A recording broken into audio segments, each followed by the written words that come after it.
But this track, apart from the joy of doing Grand Alliance, is also the sorrow of my dad on his last climb. Yeah. He didn't climb again. He didn't climb again after that, no. Did that put him off then? Pardon? Did that put him off? Well, yeah, it aged him 10 years. Really? Yeah. He was 65 at the time. Yeah. And no, his appetite just went. And yeah, it was quite a difficult rescue apparently. It would be a lot of trees. Yeah. Pardon? Was he climbing with your mother? He was climbing with my mum. Yeah. It's left to you to continue the charge now, Rod. Yes, that's right. Yeah. Yeah. Last man standing. Yeah. Yeah, this is the first route I did with Ed Cleasby back in 1976, and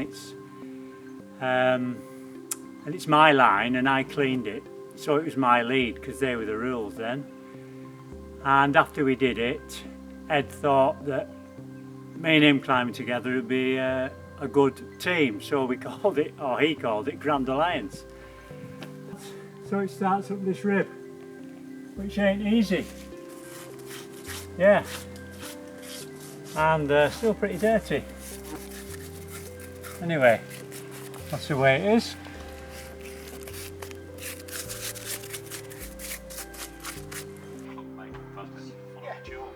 Is this your normal warming up practice then, Rob? No, I'm showing off today. Showing off today, showing off for the Grand Alliance. Yeah, I mean, I've heard that warming up's important, but you don't want to do too much warming up, otherwise your performance window will narrow substantially. Getting off the ground. Yeah. Hold on. And we're off. And we're off into the dirty rock. Ah. I think I've got a runner up here. Oh, already? Yeah. My feet clean.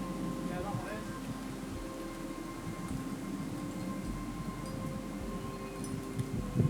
is. Show the one? Yeah.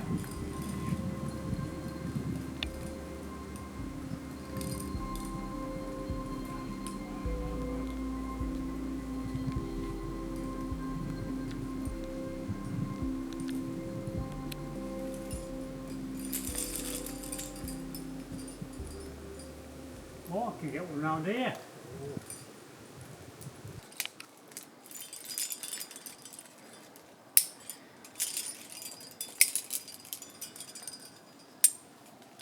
Red. Yep. Now when I originally did this, I graded it 5B, but in subsequent guides, for some reason, it's been put as 4C, and everybody 4C and everybody has a nightmare on it. That's mainly because it isn't 4C. Yeah.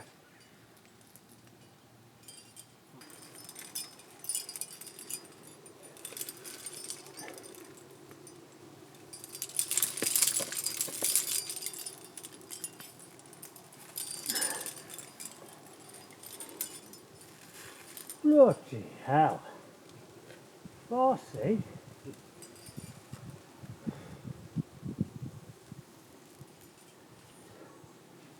Good warm up.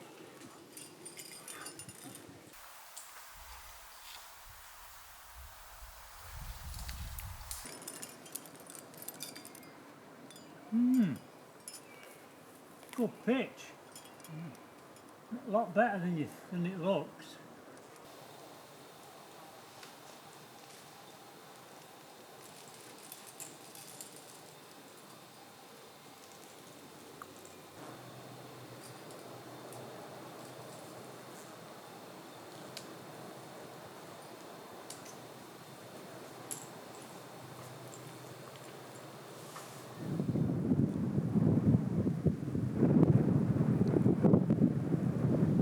Although the climbing to this point was really enjoyable, it was just fantastic to get above the tree line and look out over the Borrowdale Valley.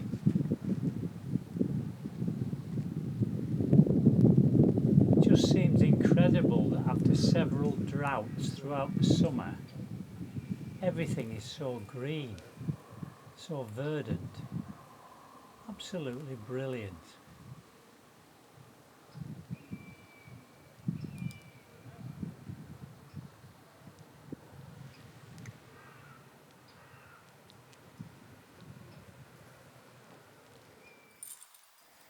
So here we go on the crux pitch.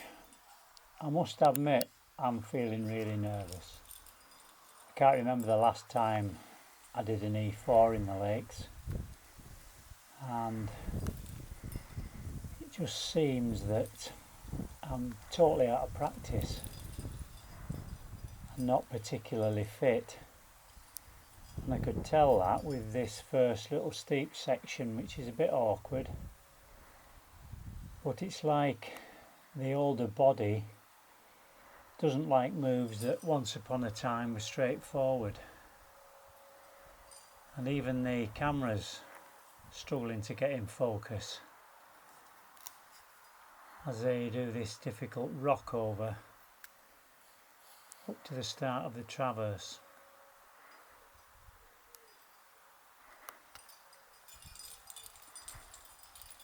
And that left leg here just doesn't seem to want to work, struggling to push up on one leg.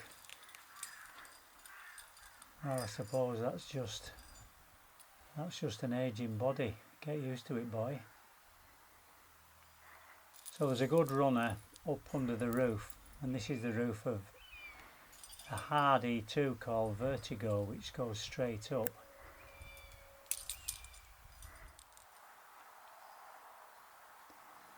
So I'll put a long sling on it and I move up and look across the traverse, and it looks really hard. Although it doesn't show it very well on the video, your feet are going to be right on the edge of a nasty little overhang, and these are all smears, and you think your foot's going to shoot off at any minute, and there's not a lot for your hands. So this is the moment that I've got to start climbing properly, get into the zone, as they say.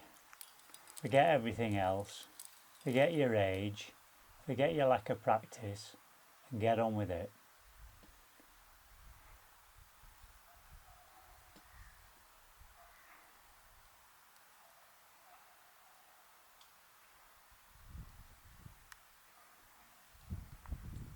Eventually I found an undercut when I reached right across that stabilised this move, and I could cross through with my feet to get a smear and reach across with my right leg onto another sloping foothold, but it was better than the others.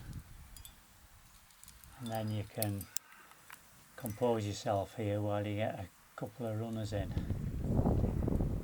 And one of the cracks was pretty worn out actually. I think that's because people have been using cams which move and tend to wear the crack out.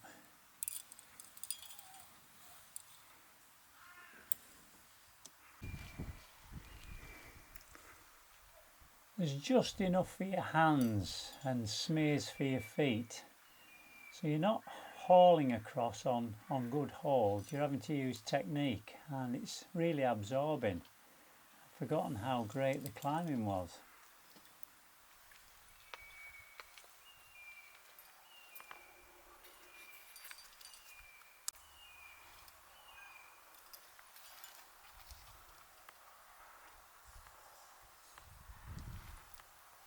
Oh, not easy.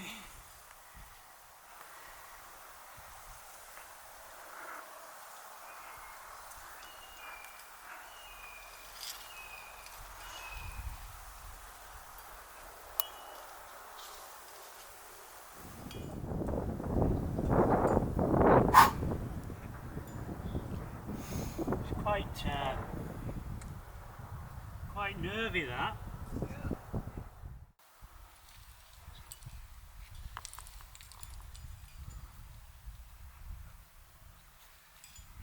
Ah, lovely.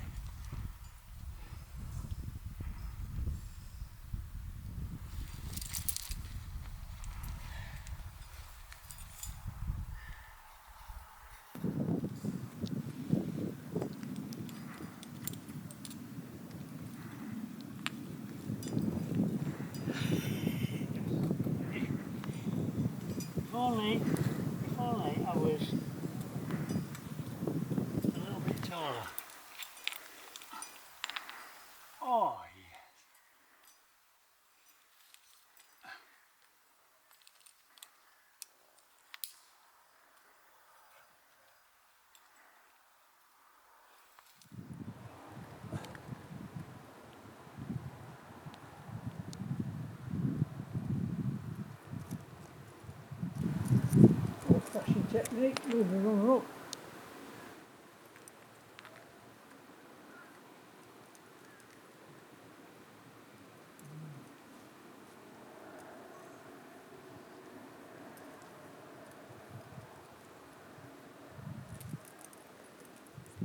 And rest.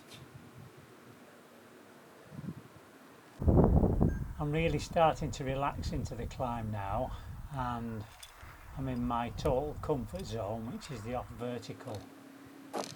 And prana comes in from the right hand side, and it has a common runner which is just above my head, and it's an absolutely key runner for both routes. It's a very thin vertical crack which is pretty stripped out now, but because it's a key runner I've put a couple of screw gates on because everything relies on it, and many a leader have fallen off Grand Alliance onto this runner. Yeah.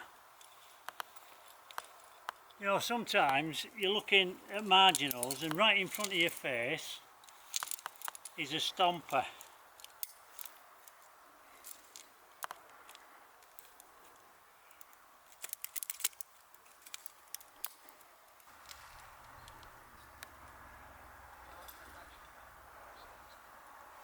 So now to push off leftwards onto that magical crux wall.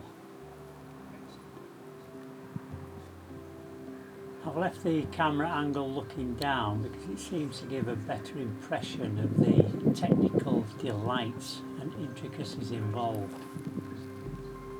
I certainly wasn't going to rush this, so I always wanted to keep in balance, and footwork was the priority. There's no obvious finger holds to go for, everything's either pinches or little side holds or little undercuts. Right boys, I'm on the crux. Yeah, I've got you, mate.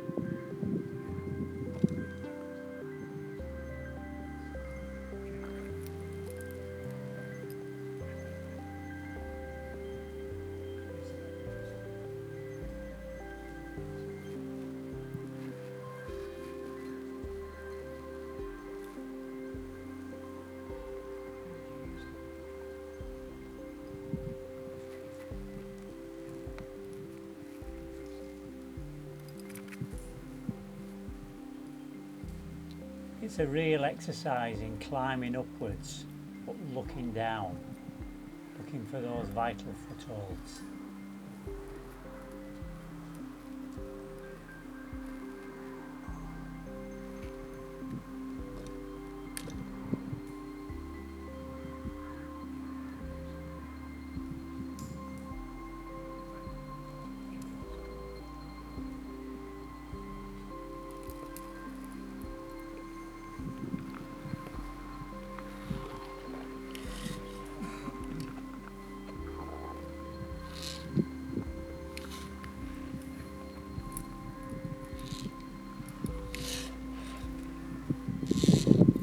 Tiniest of wires, but it is a settler, and that's really important on this sort of route.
pretty hard. Alright boys, I'm over the hard stuff. Awesome, well done Rob. Cheers mate. Awesome. I'll buy you a pint later. Sounds good. Are you filming? Yeah. Alright. Can we just have it on record? Rob's buying us all a beer. Yeah. No backing out now, Rob. Yeah. No, that's good. Thank you so much for today, boys. That was brilliant. You very well.